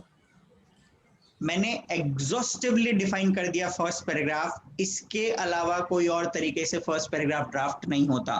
कोई भी टाइप का एग्रीमेंट बुक में उठा के देखेंगे, these are the basic principle जो फर्स्ट पैराग्राफ में हमको ड्राफ्ट करना है। क्लियर यहाँ तक? Yes, sir. Now drafting the second clause. ये जो सेकंड क्लॉज होता है इसको हम टेक्निकल टर्म में बोलते हैं रिसाइटल क्लॉज। रिपीट, क्या बोलेंगे इसको? रिसाइटल क्लॉज इसका नाम है। रिसाइटल एक बहुत इंपॉर्टेंट क्लॉज होता है एग्रीमेंट में, और हमें कैसे पता लगेगा कि कौन सा रिसाइटल क्लॉज है? The recital clause always starts with the word whereas, और वो भी कैपिटल लेटर्स में। Clear? Whereas capital letters में लिखा हुआ है। होता क्या है, रिसाइटल मतलब एक ऐसा क्लॉज है जो रीजन बताता है कि why these parties have entered into agreement. मतलब जब हम ये एग्रीमेंट कर रहे हैं, there are already certain things which is established, that's why हमने एग्रीमेंट एंटर किया। बट अगर एस्टैब्लिश्ड चीजों में से कोई चीज अगर रॉन्ग प्रूव हो गई, I do not want to continue with the agreement. यानी इन अदर वर्ड, रिसाइटल में लिखी हुई चीज अगर रॉन्ग प्रूव हो गई तो फिर पार्टी एग्रीमेंट को अवॉइड कर सकता है, कैंसिल करा सकता है। So that's why recital drafting plays very important role. The word whereas का जनरल मीनिंग क्या होता है? हम एक नॉर्मल वर्ड बोलते हैं ना कि हम ये काम क्यों कर रहे हैं, हम ये काम क्यों कर रहे हैं, तो ये रिसाइटल वेयर एज जो वर्ड होता है ये सिंपली क्या डिनोट करता है? मैंने ये कॉन्ट्रैक्ट इसीलिए एंटर किया है बिकॉज ये है, इसीलिए एंटर किया है। अगर ये नहीं है, I do not want to continue with the agreement. समझ में आया पॉइंट क्या है? So whereas main part है एग्रीमेंट का। सो कैसे होगा? सो देखो हमने क्या लिखा, तुम नॉर्मली बताओ जब हम कॉन्ट्रैक्ट एंटर करते हैं, तुम सबने कॉन्ट्रैक्ट एक्ट पढ़ा है, कॉन्ट्रैक्ट के क्या क्या एसेंशियल्स होते हैं? What are the essentials of a valid contract? competency to contract, lawful parties consideration, एक lawful करके। object, सबसे पहला पॉइंट क्या था? Parties competent to contract. Parties competent to contract. क्या यहाँ से हमें पता लग रहा है क्या पार्टीज कॉम्पिटेंट टू कॉन्ट्रैक्ट है या नहीं है? Yes sir. तो हो गया यहाँ पे, ठीक है। देन उसके बाद में सेकंड क्या होता था? Lawful consideration. लॉफुल कंसिडरेशन होना चाहिए, okay. Then free consent, free consent होना चाहिए, Lawful object. Lawful object. So 4 चीजें कॉन्ट्रैक्ट के लिए जरूरी होती है। 4 में से एक हमारी ऑलरेडी आ चुकी है, right? Parties competent to contract वाला, कि वो माइनर नहीं है, हमें ऊपर से देख के पता लग गया। अब हमें देखना है कि लॉफुल ऑब्जेक्ट होना चाहिए, लॉफुल कंसीडरेशन होना चाहिए, फ्री कंसेंट होना चाहिए। तो हमें वो चीज कहीं ना कहीं अपने एग्रीमेंट में लिखना पड़ेगा, नहीं तो कल को जाके बोल देगा कि मेरा तो कंसेंट था ही नहीं इस एग्रीमेंट में। तो हमें पेपर में लिख लेना है कि भाई ये कंसेंटेड था, इसीलिए इसने साइन किया है। सो देखो क्या आया, whereas the seller is sole and absolute owner of the property, whereas the seller is sole and absolute owner of the property. Sole मतलब अकेला, एब्सोल्यूट मतलब कंप्लीट ओनर, इसके पास एब्सोल्यूट इंटरेस्ट है। याद है ट्रांसफर ऑफ प्रॉपर्टी एक्ट में एक word पढ़ते थे, एब्सोल्यूट इंटरेस्ट। यस, मतलब क्या होता है एब्सोल्यूट इंटरेस्ट का? वर्ड क्या मीनिंग क्या होता है?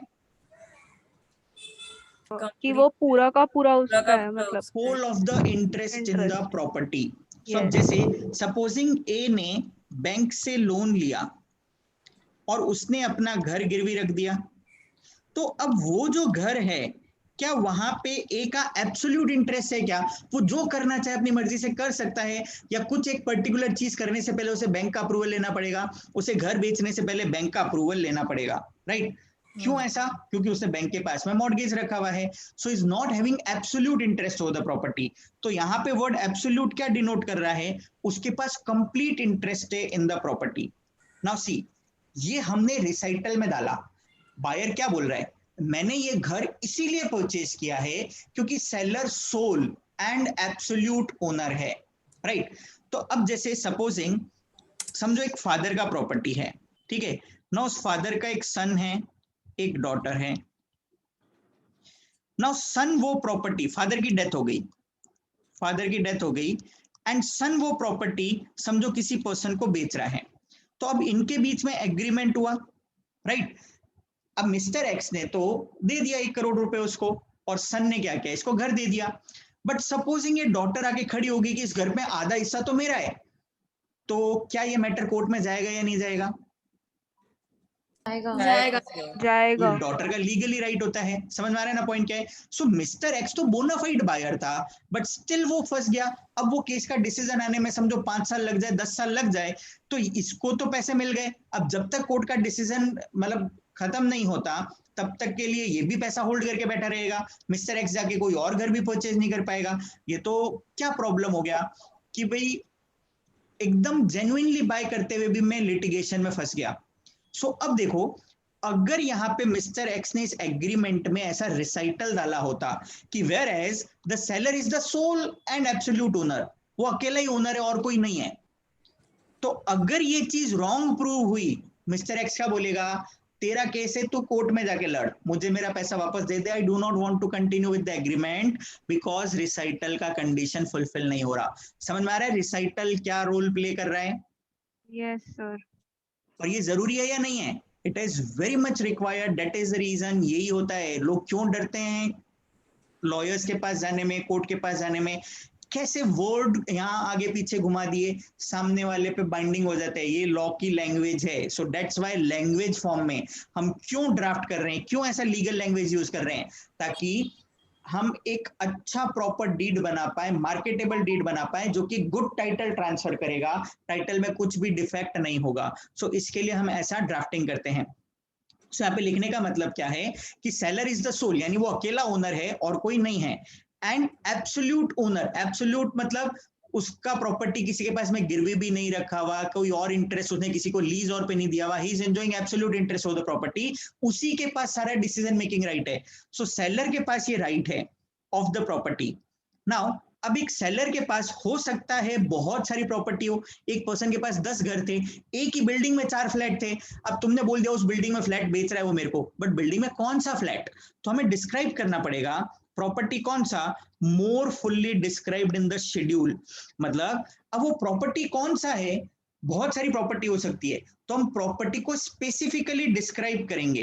तो हाउ इज स्पेसिफिकली डिस्क्राइब्ड, एक मतलब प्रॉपर्टी स्पेसिफिकली डिस्क्राइब कैसे होता है, how is property specifically describe.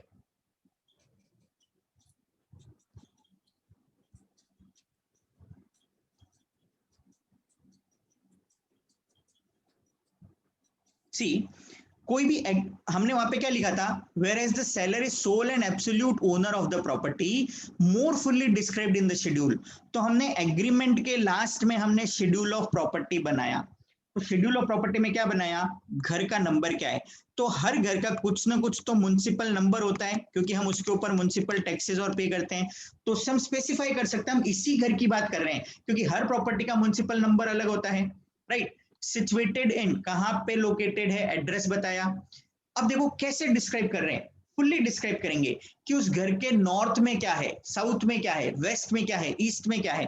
तो हमने एक प्रॉपर्टी की बात करी, प्रॉपर्टी के नॉर्थ में क्या है बता दिया, साउथ में क्या है बता दिया, ईस्ट में क्या है बता दिया, वेस्ट में क्या है बता दिया। So we are specifically describing, हम इसी प्रॉपर्टी की बात कर रहे हैं, क्लियर, ताकि आगे जाके कुछ भी कंफ्यूजन नहीं हो।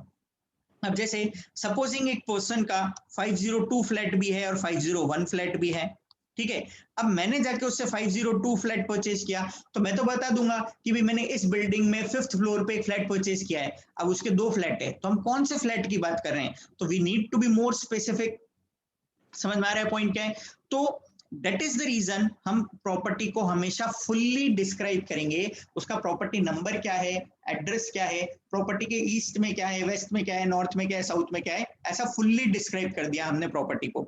समझ में आएगा point, yes sir. Clear. So this is schedule to the property जो हमें डिस्क्राइब करना है।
Clear है? Whereas the seller is sole and absolute owner of the property, more fully described in the schedule, and is desirous of. ये क्या depict कर रहा है, क्या बता रहा है ये desirous of? Consent, free consent. Selling the said property for a consideration of, क्या बता रहा है?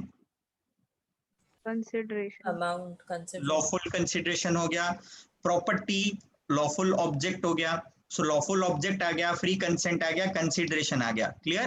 Free from all encumbrances. इसका मतलब क्या, हमने वो प्रॉपर्टी किसी के पास में भी एज ए सिक्योरिटी और नहीं दी हुई है, प्रॉपर्टी के ऊपर कोई भी चार्ज वार्ज क्रिएटेड नहीं है.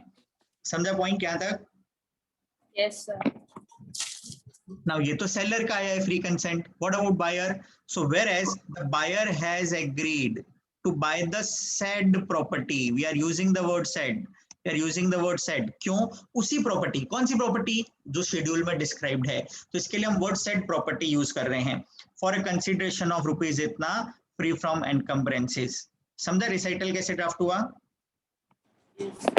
Yes, sir. In short recital के अंदर क्या आता है? पार्टीज का free consent, lawful object, lawful consideration, ये सारा पार्ट वहां पे रिसाइटल पे आना जरूरी है. तो हमने वो सब चीजें ड्राफ्ट करी. ना इतना सा नहीं है. अब रिसाइटल का और कॉम्प्लिकेशंस देखते हैं क्या क्या है. यहाँ तक का पार्ट सबको समझ में आया? रिसाइटल कौन से वर्ड से चालू होगा हमेशा? वेयरएज. तो जब भी वेयरएज आए और फिर से वेयरएज आ रहा है तो we will use the word and whereas. Clear? और या हम इसको ऐसे भी कर सकते हैं कि जैसे हमने वेयर एज वर्ड लिख दिया एंड वेयर एज लिख के हमने 1 2 3 डाल दिया, यानी ये तीनों की तीनों वेयर एज के क्लॉजेस है. अब कोई भी पर्सन किसी भी तरीके से ड्राफ्टिंग कर सकता है. ड्राफ्टिंग ऐसा थोड़ी है कि एक ही तरीका होगा, जिसको जैसे प्रेजेंटेशन करना है वैसे कर सकता है. समझ में आया पॉइंट क्या है? मैंने वेयर एज लिख दिया और 1 2 3 4 डालू, मतलब ये तीनों की तीनों वेयर एज की क्लॉज है, तीनों की तीनों रिसाइटल क्लॉज है. फर्स्ट वेयरएज लिखा तो सेकंड वेयरएज के आगे हमेशा एंड वेयरएज लिखते जाएंगे. जितने भी रिसाइटल डालने हैं डाल सकते हो. क्लियर यहाँ तक? Yes, sir. Yes, sir. सो अब देखो इंपॉर्टेंस क्या है रिसाइटल क्लॉज का. हमें बहुत ध्यान से रिसाइटल इंसर्ट करना है. रीजन, क्योंकि अभी तक तो हमारा एग्रीमेंट चालू भी नहीं हुआ. ऑपरेटिव पार्ट से भी पहले आता है ये. क्लियर? ऑपरेटिव पार्ट से भी पहले आता है. और यहाँ पे क्या है, हम खाली फैक्ट्स बता रहे हैं, क्या कंसिडरेशन होगा, कौन सा प्रॉपर्टी क्या है. All the facts are depicted here. So operative part में जो कुछ भी आने वाला है उसका एक शॉर्ट में फैक्ट्स हमने रिसाइटल के अंदर बताया है. Clear? So if the same is ambiguous, recitals operate as estoppel. Party पीछे नहीं हट सकता. रिसाइटल में लिखा हुआ है, मतलब तुम बोला था ना तू सोल एंड एब्सोल्यूट ओनर है, he is estopped from denying. अगर नहीं है, I do not want to continue with the contract, तो उस पे एस्टॉपल की तरह ऑपरेटिव होता है. समझ में आया पॉइंट क्या है? Yes. नॉर्मली कोर्ट कभी भी इंटरप्रिटेशन के अंदर रिसाइटल को यूज नहीं करता है. कोर्ट ऑपरेटिव पार्ट को ज्यादा प्रेफरेंस देता है, रिसाइटल को यूज नहीं करता है. बट जहां पे भी ऑपरेटिव पार्ट में एम्बिग्विटी है, ऑपरेटिव पार्ट में कंफ्यूजन आया, तो वहां पे कोर्ट रिसाइटल के बेसिस पे डिसीजन दे देगा. समझ में आया पॉइंट क्या है? रिपीट, रिसाइटल और ऑपरेटिव में क्या प्रिवेल करेगा? Operative part. बट अगर ऑपरेटिव पार्ट में एम्बिग्विटी है तो रिसाइटल प्रिवेल करेगा. समझ में आया point? Yes, sir. Clear? Now recital हमेशा क्रोनोलॉजिकल ऑर्डर में होगा. पहले क्या फिर क्या फिर क्या सीक्वेंस होगा, तो वो सीक्वेंस में आना जरूरी है. सो रिसाइटल एक एविडेंशियरी वैल्यू क्रिएट करता है. ये पार्टीज का मतलब evidence and operates as an estoppel. Party उससे पीछे नहीं हट सकता है. Estoppel, he is stopped from denying कि मेरा ऐसा इंटेंशन नहीं था.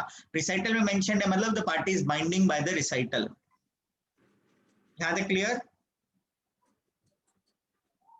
Yes, sir. नाउ अब हमने ऊपर देखा था, ये मतलब जो रिसाइटल्स होते हैं बेसिकली दो टाइप के होते हैं. एक होता है इंट्रोडक्टरी रिसाइटल और एक होता है नरेटिव रिसाइटल. हमने ऊपर जो एग्जांपल देखा ना, ये नरेटिव रिसाइटल था. नरेट कर रहा है सिचुएशन, सेलर है, सोल एंड एब्सोल्यूट ओनर है, वो बेचना चाहता है, ये कंसीडरेशन लेना चाहता है, दिस इज नरेटिव. तो इंट्रोडक्टरी रिसाइटल क्या होता है? तो तो इंट्रोडक्टरी रिसाइटल जैसे कंपनी के केस में हुआ, right? So wherever company is a party to agreement, company is a party to agreement, तो कोई भी टाइप का एग्रीमेंट हो, फर्स्ट रिसाइटल हमेशा कंपनी के बारे में डिटेल्स हो जाएगा।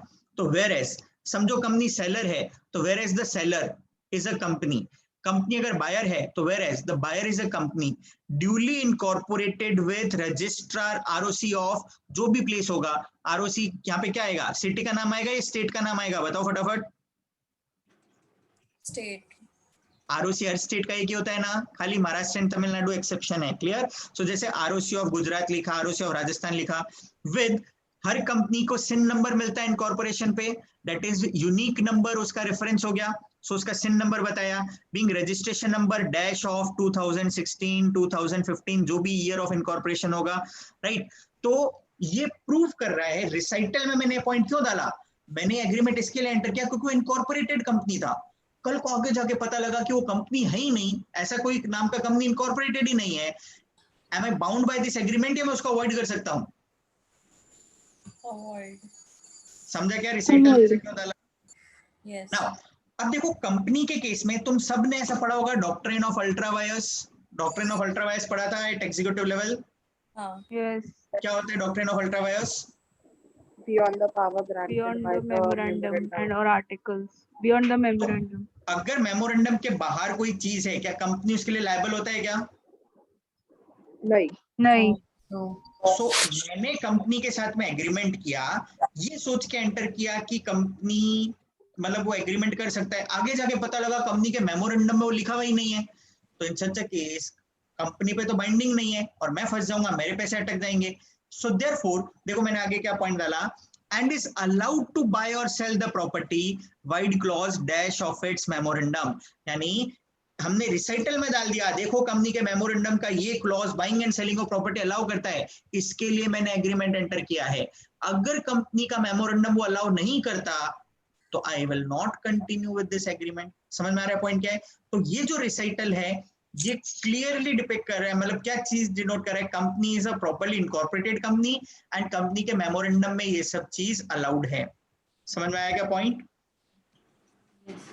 Yes sir. So whenever company is a party, company is a party, तो हम ये फर्स्ट रिसाइटल ड्राफ्ट करेंगे, इसको इंट्रोडक्टरी रिसाइटल बोल देते हैं, और उसके बाद में डालेंगे whereas the seller is sole and absolute owner of the property. पहले ये रिसाइटल आएगा, वो सारे रिसाइटल बाद में हो जाएंगे।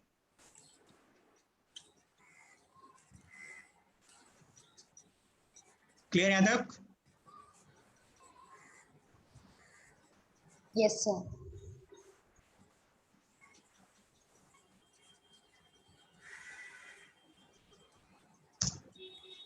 नाउ अब कभी कभी ऐसा होता है कि हम कोई सप्लीमेंटल डीड ड्राफ्ट करते हैं, जैसे कि एडमिशन ऑफ अ पार्टनर। तो जब हम ऐसा एडमिशन ऑफ पार्टनर का डीड ड्राफ्ट करेंगे, क्या हम पूरा की पूरा पार्टनरशिप एग्रीमेंट बनाएंगे या हमारा मेन एग्रीमेंट हो ही रहेगा और हम खाली नेसेसरी चेंजेस से एक अलग एग्रीमेंट बना लेंगे? नेसेसरी चेंज क्या होगा, जैसे कैपिटल क्या रहेगा, प्रॉफिट शेयरिंग रेशियो क्या रहेगा, वो सारे हमने डाले, but remaining terms and conditions जो ओरिजिनल डीड में है वही रहेंगे, हमें चेंज करने की जरूरत ही नहीं है। तो ऐसे टाइप के डीड को हम सप्लीमेंटल डीड बोलते हैं, राइट? तो अब एक सिंपल टर्म में देखो, जैसे ए बी और सी, A, B और C, they are already into partnership and they are entering you as a partner, ठीक है? तुम D हो and तुम as a partner admit हो रहे हो, तो ABC तुम्हारे सामने आए, रिप्रेजेंट किया, उनका फर्म है, तुमको बहुत सारी अच्छी अच्छी बातें करी एंड तुमने साथ में क्या किया, पार्टनरशिप एंटर करने का कर लिया। इन्होंने एग्रीमेंट बनाया, तुमको बोला तुम 5 लाख रुपए दो, ऐसा ऐसा करो, पूरा सब किया। बाद में जाके पता लगा कि ए बी और सी ने तो खुद ने 2 दिन पहले बिजनेस चालू किया है और ये तुमको आके क्या बोल रहे थे, हम लोग 10 साल से बिजनेस कैरी ऑन कर रहे हैं, हमारा इतना गुडविल है, इतना प्रॉफिट होता है, तो तुमने ये सब देख के पार्टनरशिप एंटर किया। नाउ एक बार तुमने पैसा दे दिया, अब जाके तुमको पता लगा उन्होंने तो 2 दिन पहले ही अपना पार्टनरशिप चालू करा हुआ है, तुम्हारे पैसे तो फंस गए, अगेन प्रॉब्लम हो रहा है। सो क्योंकि ड्राफ्टिंग अगर प्रॉपर नहीं हुआ तो डी अगेन लिटिगेशन में इन्वॉल्व हो सकता है। सो दैट्स व्हाई अब from your view point, D के व्यू पॉइंट से वो क्या इंश्योर करना चाहेगा कि ये सच में 10 साल से बिजनेस कर रहे हैं या नहीं कर रहे, क्या नाम से बिजनेस कर रहे हैं, डी को इन सब चीज का अश्योरिटी चाहिए, तो इसके लिए डी उसको रिसाइटल में इंक्लूड करेगा। तो देखो कैसा आया, whereas the first partner and the second partner, whereas the first partner and second partner, समझो दो पार्टनर थे, have already entered into partnership agreement duly registered with registrar of dash. बता दो कौन से रजिस्ट्रार के पास रजिस्टर्ड है, bearing registration number dash of this. ये शो कर रहा है कि वो कितने साल से बिजनेस कर रहे हैं. ठीक है, तुम इसको यहाँ पे ऐड भी कर सकते हो कि कैरिंग बिजनेस ऑफ, ताकि ये भी पता लग जाए कि वो इतने साल से यही बिजनेस कर रहे हैं.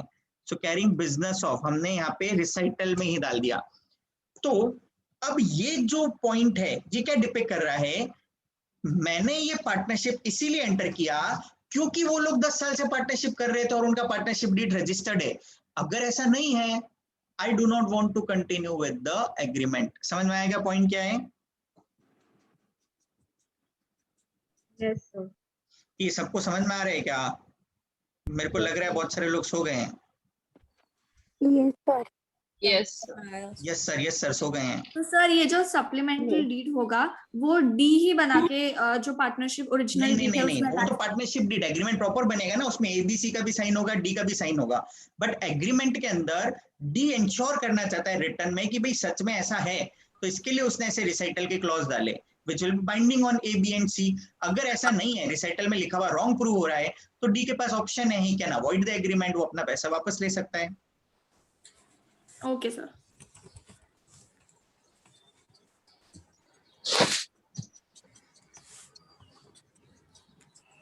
क्लियर है यहाँ तक? सो ये सप्लीमेंटरी डीड डी ही बनाएगा कि मतलब ए बी सी बनवाएंगे? अभी क्या क्वेश्चन पूछा था जस्ट पहले एक स्टूडेंट ने? ओके हाँ मतलब हाँ ठीक है.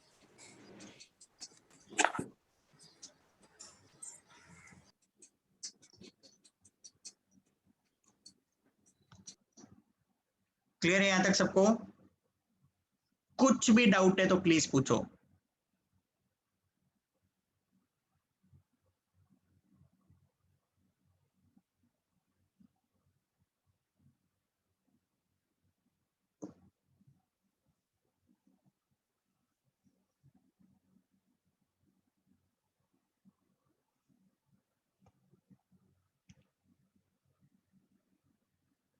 चलो अभी यहां तक का पार्ट सबको क्लियर है.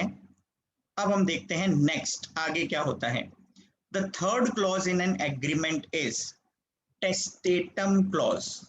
टेस्टेटम क्लॉज, इसको हम ऑपरेटिव पार्ट भी बोलते हैं, यानी इस पार्ट के अंदर पार्टीज अपनी टर्म्स एंड कंडीशंस डिसाइड करती हैं. ये जो ऑपरेटिव पार्ट होता है ना, इसका कोई भी फिक्स फॉर्मेट नहीं होता, फिक्स लैंग्वेज नहीं होता. ये ऐसा पार्ट है एग्रीमेंट में, आपको जैसे ड्राफ्ट करना है करो, क्योंकि सब लोगों की अलग टर्म्स एंड कंडीशंस हो सकती है. जैसे सेलर एंड बायर, कोई बोल सकता है 1 महीने के अंदर पेमेंट रिलीज करना है, कोई 2 महीने का टाइम दे सकता है, कोई बोल सकता है घर को कलर करा के देना है, कोई बोल सकता है पार्किंग साथ में देना है, ये सब चीजें, फर्नीचर सारा रिमूव करके देना है. तो हर पार्टी की अलग टर्म्स एंड कंडीशंस होती है. There is no such fix format. तो यहाँ पे जो पॉइंट होगा वो हम अपनी लैंग्वेज में ड्राफ्ट कर सकते हैं, but we need to be very specific कि जिस टाइप का एग्रीमेंट होगा उससे रिलेटेड पॉइंट हम डालेंगे. जैसे कि फॉर एग्जांपल अगर कोई बिल्डिंग का कॉन्ट्रैक्ट है तो बिल्डिंग के अंदर क्या टाइप का आता है, क्या क्या क्लॉजेस आने चाहिए. अगर कोई सर्विस कॉन्ट्रैक्ट है तो सीटीसी यानी सैलरी पैकेज कितना होगा, उसका पीएफ कितना डिडक्ट होगा, ईएसआई कितना होगा, तो ऑब्वियसली हमें वो सब चीजें डालनी पड़ेगी. तो उस एग्रीमेंट से रिलेटेड जो पॉइंट्स होंगे वो हम इसके अंदर इंसर्ट करेंगे, testatum clause. But testatum clause will always start with the following word. Now this agreement, agreement की जगह पे हम वर्ड डीड भी लिख सकते हैं. Now this deed witnesseth as follows, ये वर्ड जरूरी है, विटनेसेस्ट एज फॉलोज. यानी ये जो एग्रीमेंट है, हो सकता है हमने किसी विटनेस और के सामने बनाया है, तो विटनेसेस्ट एज फॉलोज, हम ये टर्म्स पे एग्री कर रहे हैं किसी के सामने, तो now this deed witnesseth as follows ऐसे लिखेंगे. समझ में आया पॉइंट क्या है? कैपिटल लेटर्स में लिखना जरूरी है. हर टेस्टेटम क्लॉज के पहले यही वर्डिंग आएगा, now this deed witnesseth as follows. समझ में आया? अब यहाँ पे देखो, अंदर कोई भी ऐसा लीगल टाइप का लैंग्वेज नहीं है. अभी तक हम जो पढ़ रहे थे वेयर एज आ रहा था, नाउ दिस डीड आ रहा है, कुछ ऐसा लीगल लैंग्वेज यूज हो रहा था. The price of the property as described in the schedule is fixed at rupees this, purchaser has paid the vendor, इतना ऑलरेडी दे चुका है by way of earnest money, इतना उसने पहले से दे दिया, और बाकी जब एग्रीमेंट रजिस्टर होगा तब देगा। The receipt whereof is acknowledged both by the vendor. Then उसके बाद में time of performance of the agreement will be इतना months from the date of, यानी इतने टाइम में वो पोजीशन दे देगा और इतने टाइम में वो पेमेंट कर देगा। Clear? And time is the essence of the agreement, ये मैंने कंडीशन डाला 2 महीना मतलब 2 महीने में घर मिलना चाहिए। देन परचेजर शैल पे the vendor balance sale price, जब भी रजिस्ट्रेशन हो जाएगा।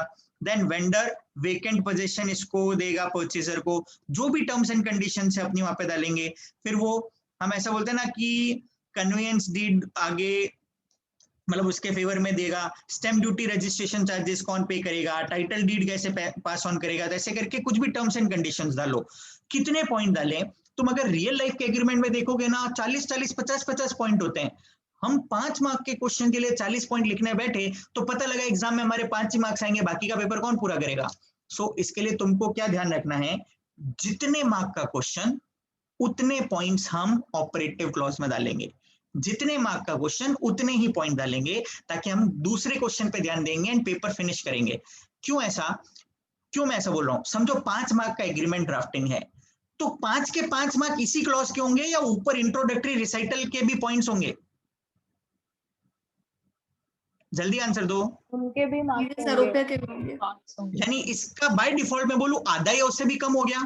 अगर ऊपर का ही मैं बोल रहा हूँ इंट्रोडक्टरी का 1 मार्क हो गया, रिसाइटल का 1 मार्क हो गया, आगे एक और क्लॉज ड्राफ्ट करना है टेस्टिमोनियम क्लॉज, उसका 1 मार्क हो गया, तो 5 में से 3 तो वहीं चलेगा, ये 2 मार्क का है। अब 2 मार्क के लिए मैं 40 पॉइंट थोड़ी लिखने बैठूंगा, मैंने 5-6 पॉइंट लिखे, डेट इज सफिशिएंट। तो जितने मार्क का क्वेश्चन उतने पॉइंट यहाँ पे लिख दो। 8 मार्क का क्वेश्चन है तो ऑब्वियसली इंट्रोडक्शन पार्ट का हो जाएगा, कुछ थोड़ा रिसाइटल का हो जाएगा, थोड़ा आगे टेस्टिमोनियम का हो जाएगा, ये 4 मार्क का होगा ज्यादा में ज्यादा। 4 मार्क के लिए मैंने 8 पॉइंट लिखे हुए, मोर देन सफिशिएंट है। तो जितने मार्क का क्वेश्चन है उतने points generally as a practice हम यहाँ पे लिखेंगे, सो दैट हमारा पेपर कंप्लीट हो।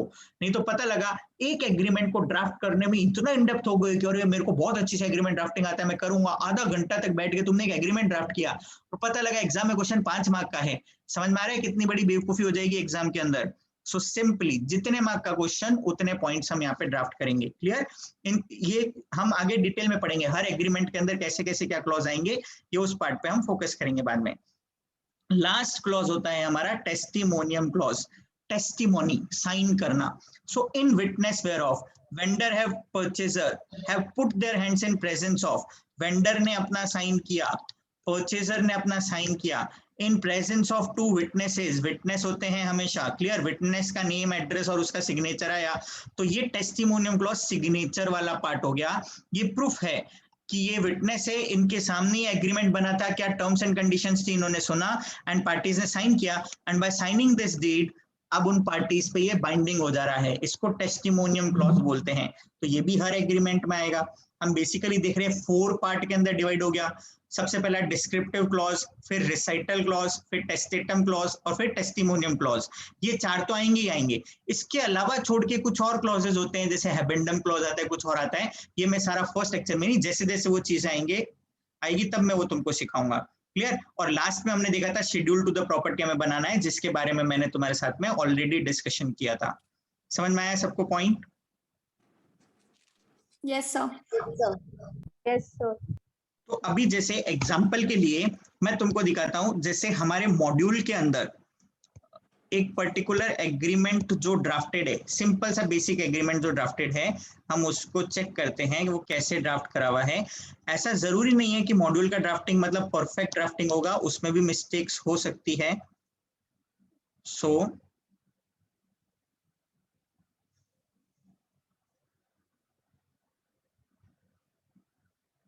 ये देखो, specimen agreement for sale of house property, ठीक है, ऐसे एक एग्रीमेंट है। सेल एग्रीमेंट और सेल डीड का भी थोड़ा सा डिफरेंस होता है, इन्होंने अभी एग्रीमेंट के हिसाब से बताया है। सिंपली फोकस करो, दिस एग्रीमेंट ऑफ सेल, देखो कैपिटल लेटर्स में आया है, executed on dash day of dash 2020 between AB son of residing at hereinafter called the vendor of the one part and CD aged son of residing at hereinafter called the purchaser of the other part. The expression vendor and purchaser wherever they occur in these present shall, unless context otherwise admits, also means and includes their representatives, heirs, executive, administrator, representatives, etc. Clear? ये हो गया हमारा first paragraph. Whereas the vendor is sole and absolute owner of the property, more fully set out in the schedule as under. Schedule आगे बनाया हुआ होगा.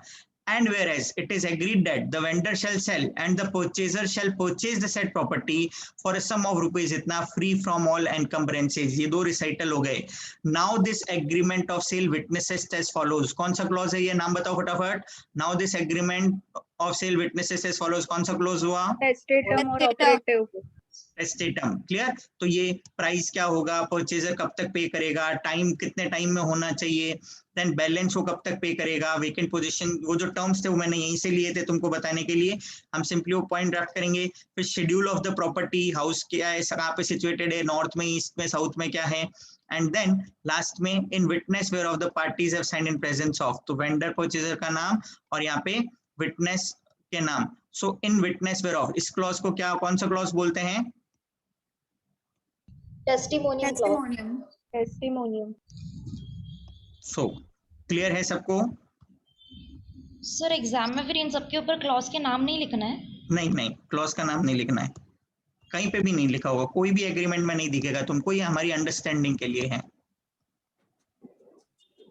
Sir ये जो ऊपर अनलेस द कॉन्टेक्स्ट, देखो जितना ज्यादा जाओगे डिफिकल्ट लैंग्वेज में जाएगा. मतलब जो भी लॉयर होगा ऐसा प्रूव करने का ट्राई करेगा ना, देखो मैंने कैसी लैंग्वेज यूज करी है, लोग डर जाते हैं लैंग्वेज देख के. भाई मैं keeping it simple on ground, हम जो नेसेसरी चीज है उसको कवर कर रहे हैं. There will always be various ways of drafting. आगे जाके बहुत सारे एग्रीमेंट में यहाँ पे कुछ अलग अलग वर्डिंग दिया हुआ होगा, तो दैट डज नॉट मीन कि वो कुछ चेंज हो जा रहा है. हर ड्राफ्ट्समैन अपना अलग अलग तरीका यूज कर सकता है. अब यहाँ पे whereas and whereas है, कोई एग्रीमेंट में दिखेगा वेयर एज हेडिंग देके 1 2 3 दे दिया, फिर तुम आगे पूछोगे सर हम कैसे करें, हमको ऐसे करना चाहिए, ऐसा करना चाहिए, क्या इस पॉइंट में ऐसे ही करेंगे, क्या कोई स्पेसिफिक है क्या, यहाँ पे वेयर एज ऐसे क्यों लिखा है. वो सिंपली प्रेजेंटेशन का तरीका है, that will not create any difference. So यहाँ पे इन्होंने वर्डिंग डाला है अनलेस कॉन्टेक्स्ट अदरवाइज एडमिट. कोई और अगर कुछ ऐसा सिचुएशन हुआ या कोई और एग्रीमेंट और के कारण आ रहा है तो हम उसको कंसिडर करेंगे, अदरवाइज ये एग्रीमेंट इंक्लूड करता है लीगल हेल्थ रिप्रेजेंटेटिव्स असाइनीज को. तो ऐसा करके इन्होंने पॉइंट डाला है.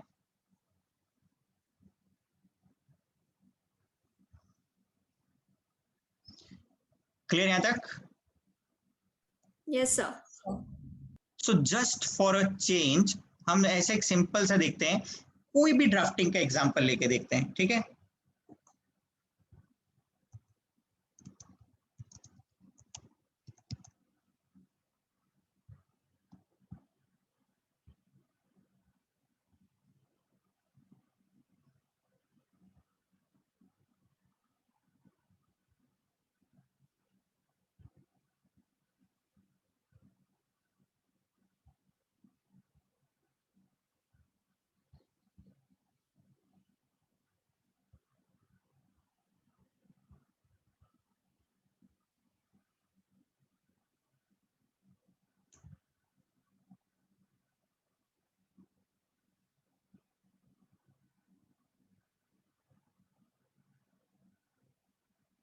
देखो सारे जो मॉर्गेज पड़े थे उसके सब टाइप्स है.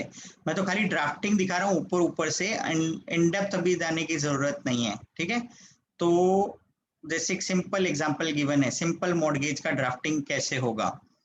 Will just focus on the drafting part. तो अब ये सिंपल मॉर्गेज का ड्राफ्टिंग है. दिस डीड ऑफ मॉर्गेज, तुम बोलोगे सर स्मॉल में क्यों आ गया, अरे इसने मिस्टेक करी है, हम मिस्टेक नहीं करेंगे, हमको कैपिटल लेटर्स में लिखना है. तो ऐसा बुक में बहुत सारी जगह आएगा, बट कैपिटल मतलब कैपिटल, हम एक सेम सीक्वेंस फॉलो करेंगे. Made on dash day of at between A B aged of etcetera, इसने एक्सेट्रा डाल दिया, बार बार लिखा ही नहीं सन ऑफ रिसाइडिंग एट, क्योंकि इनको बुक में इतनी बार लिखना था, इन्होंने ऐसे शॉर्टकट मारा है. हमें एग्जाम में ऐसा शॉर्टकट नहीं करना, हम क्लियरली स्पेसिफाई करेंगे aged son of residing at hereinafter called the mortgagor of the one part, and CD A Z son of residing at hereinafter referred to as the mortgagor of the other part. Clear? अब यहाँ पे से डाला ही नहीं wherever the term mortgage or mortgagee have been used, तो does that mean मुझे नहीं डालना है? हमको पता है mortgage में आना चाहिए, हम डालेंगे. We will follow a common format.